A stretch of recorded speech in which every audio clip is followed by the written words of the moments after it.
C'est possible. Alors vous voulez que tout le monde ait le même comportement, le même caractère. C'est possible. Comment le caractère, le même comportement? On est venu de différents endroits, de pays différents, régions différentes, familles différentes. On peut avoir le même caractère. Chacun son caractère, mais on fait avec et on s'appuie sur ce qui est bon et on avance. Amen. Amen. Amen. Donc déjà, si vous ne vous entendez pas, sachez que vous allez échouer.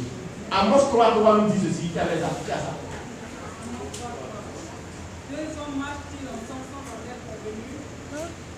Deux hommes marchent-ils ensemble sans avoir convenu? Vous ne pouvez pas marcher ensemble avec quelqu'un sans que vous devez vous entendre. Et vous ne pouvez pas aussi prétendre faire quelque chose avec la soeur pour réussir si vous ne vous entendez pas. Vous devez réussir. Si vous ne vous entendez pas, il faut que toi et moi on s'entende. Il faut que toi et moi on s'accorde pour prier. Parce qu'il dit dans la Bible là que si deux de vous s'accordent et demandent une chose quelconque. Donc tant qu'on ne s'accorde pas, Dieu est là.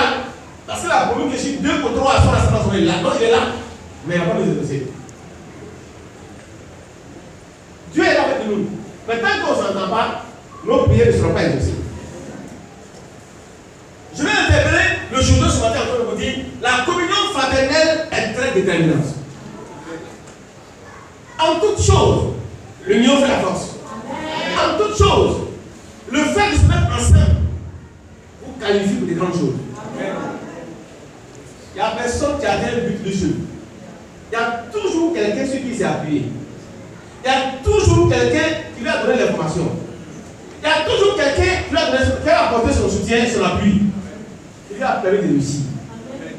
Donc, si quelqu'un est assis là matin et qu'il pense que lui seul, parce qu'il a l'onction sur lui, il n'a pas besoin des anciens, ni de l'apôtre, ni de son frère. Mais va, mon frère, tu as déjà échoué. Tu as déjà échoué. Ça n'existe pas quelque part où on peut le sucer, ça n'existe pas. Il y a toujours quelqu'un qui t'a apporté son soutien.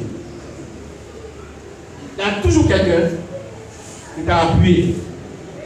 Peut-être par son petit conseil, peut-être par sa manière de faire. Quand tu as regardé, tu as aimé, et tu as dit, ah, lui là, vraiment, il est bon, il est comme lui. Et puis tu as réussi. Ça veut lui aussi t'apporter son soutien. La communion non fraternelle, Dieu en parle largement. On va essayer de voir ce qui peut fragiliser notre communion fraternelle. Ce qui fait que les gens ne s'entendent pas. C'est quelques éléments seulement. Alléluia. Parce que comme le gars sait que quand on est ensemble et qu'on s'entend, on fait les grandes choses, les gens le monde disent il faut diviser pour mieux les nier. Donc les gens savent qu'aujourd'hui là, Dieu est ici. Les gens savent qu'ici là, Dieu est pour nous bénir. Et les gens sont en train de vous intoxiquer. Il y a des gens en vie, comme vous avez dit, tu es aujourd'hui, tu savais qu'il a pour l'amener. Tu es là-bas, tu es là, le connaît. Ils sont, parce qu'ils savent ce que Dieu fait dans votre vie. Et il veut vous intoxiquer. Tu n'es pas prudent. Tu es mort fini. Tu es mort fini. La lettre qu'on vous a lue, c'est une lettre de l'an 2000. Les gens avaient déjà vu à l'an 2000 que ce type-là, bientôt doit les lever. Et ils ont commencé à faire des petits plus bons pour les décourager. Moi, je ne suis pas découragé comme ça. Bien aimé. Donc, il faut que les gens sachent. Vous sachiez que tant que vous serez solides, vous serez soudés entre vous. Ici aujourd'hui, il y a des exploits. Vous n'avez pas besoin de moi que de faire des miracles. Tu méprises seulement la loi des miracles. Parce que c'est pas moi qui fais Dieu, c'est Dieu qui fait Dieu. Dieu est toujours présent ici. Je vais aujourd'hui, je vais pour Ebenezer, j'ai pris, Dieu commence à opérer le miracle. Tu n'as même pas besoin de moi. Moi, je peux seulement t'apporter un appui. Mais tu as besoin de Dieu d'abord. C'est moi qui t'ai à l'église. C'est les gens qui t'ont à l'église. Moi, c'est moi là dedans. La première chose qu'il m'avait là. C'est moi qui t'ai à l'église. C'est moi qui t'ai à l'église. C'est toi qui t'as à l'église. Dieu n'a pas le temps pour toi. Tu parles à l'église ce matin. Et comme le gars sait que quand on est unis, on est fort, il fait tout pour nous diviser. Et pas la tête de profit il colle avec la tête de Babou. Et puis, il vous regardez dans le chien. Il dit, à Boki, il n'est pas prêt. Boki, il n'est pas prêt. Boki, là. Boki, il n'est pas prêt.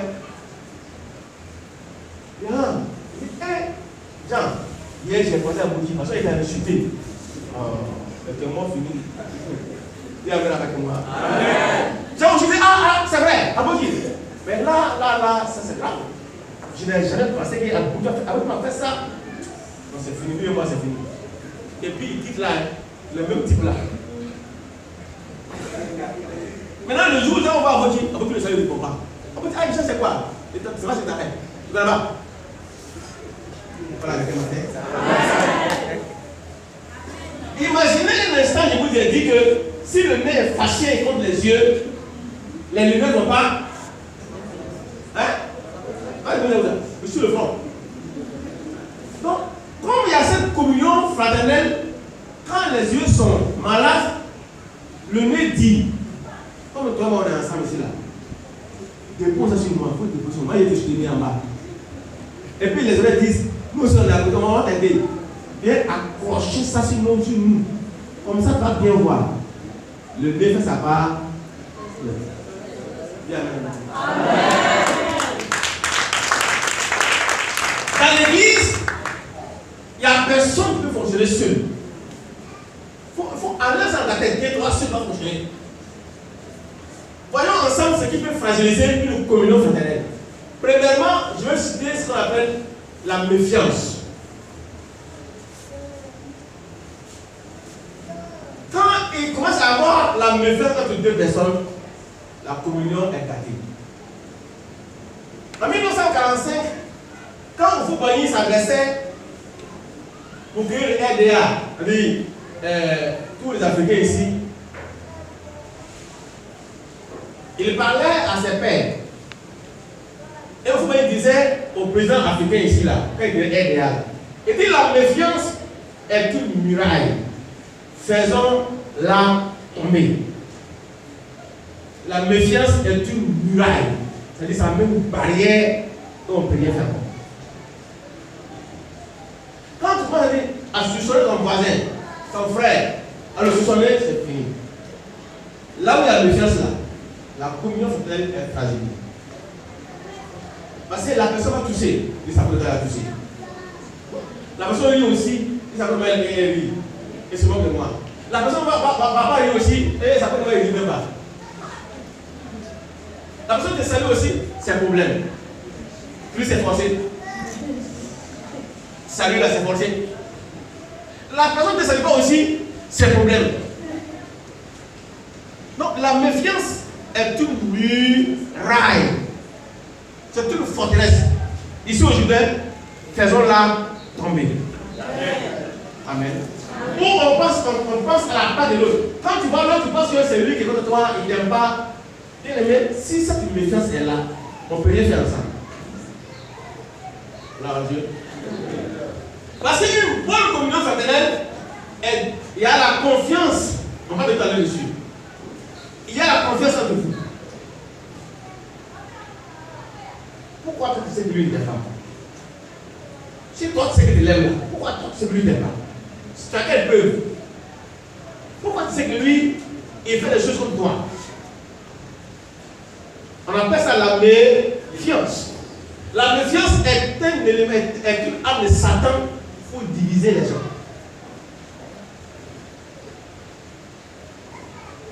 Et ça empêche Dieu d'agir. Parce que Dieu n'aime pas où il y a des divisions. Division, c'est à plusieurs niveaux. Il y a des divisions dans le cœur. La maison ne parle pas, mais dans le cœur, la personne est différente, il faut différent. Dans la tête, c'est différent. C'est différent de notre groupe où on est à la division qui s'en va ailleurs. Mais il y a qui sont avec vous, dans la même église, dans la même maison, vous mangez ensemble, vous dansez ensemble, mais dans le cœur, vous êtes divisés. Ils ont autre pensée dans le cœur. Judas était avec les disciples. Judas était avec Jésus. Mais Judas avait un autre cœur. Mais qui peut savoir ça? Personne ne peut savoir ça.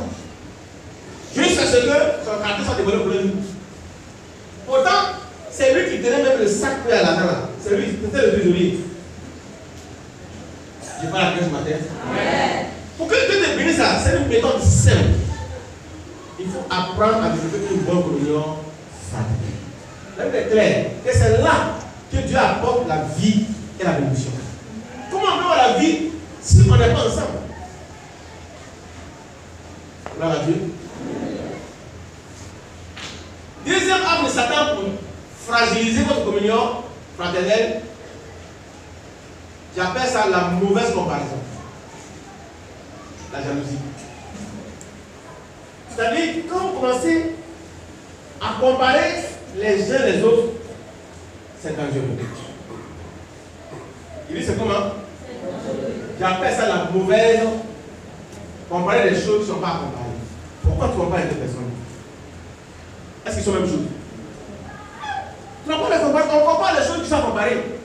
Mais les gens qui ne sont pas de même famille, ni de même religion, pourquoi tu les compares? Il vient voir papa, tu sais, l'autre là, ce qu'il a fait, s'il fait ça, qui ne t'aime pas. Après, il est contre toi. Ça, c'est la mauvaise comparaison. Ils sont amis et ils sont toujours pour voir les gens. Vous avez vu comment ils s'habillent? Pourquoi vous comprenez? Quand ils viennent à l'église, ils vont voir tous les habits des gens. Et après le culte, on s'assoit, on fait le résumé. Quand ils viennent à l'église, avec le même pain là 2 fois, comment ça paraît ça? Il peut se passer, c'est même pas la frontière. Au lieu encore, c'est même pas là. Pourquoi vous comprenez? Si tu as un avis, donné aussi. Tu parles à quelqu'un ce matin? Si tu en as, et que tu es un bon frère, tu es une bonne soeur là, quand tu as continué à parler 2 fois, tu dis rien, tu vas au marché, tu t'achètes, tu dis ma soeur, tiens. Amen. C'est là on dirait que tu es une bonne soeur, ou bien tu es un bon frère. Au lieu de dire non, c'est même pas là dimanche passé, même pas là aujourd'hui encore. Donc, vous comprenez? Si ça t'intéresse comme ça, et que tu aimes la personne, tu vas au marché, tu ne dis pas ça comme on dit, c'est bien le plaisir, tu prends. Ma soeur, c'est ça. Dieu te bénira au salut. Parce que je sais que tu portes le fardeau de ton frère. Mais vous ne donnez rien et tu commences à insulter la personne. Tu seras maudit. Il dit tu seras maudit. Tu seras comment? Maudit. Tu parles à quelqu'un ce matin? Donc, il faut qu'on évite la mauvaise comparaison. C'est ce que Pierre faisait. Quand vous lisez dans Jean chapitre 11, chapitre 21, verset 21, verset 22, Pierre a fait ça avec Jean. Pierre est un homme papato. Vous comprenez? Pierre là, c'est un papato. Parce qu'il passait son temps à demander à Jésus comment Jean va mourir. Parce que Jésus lui a dit à lui, Pierre, que Pierre doit souffrir avant de mourir. Pierre dit, Jean, lui c'est comment? On parle de toi, Pierre, tu parles de Jean. Il y a des gens dans l'église là, dans le monde là, ils sont comme Tumazi. Dans toutes les sauces, ils sont là. Jésus a dit à Pierre, voilà comment tu vas mourir, tu vas souffrir.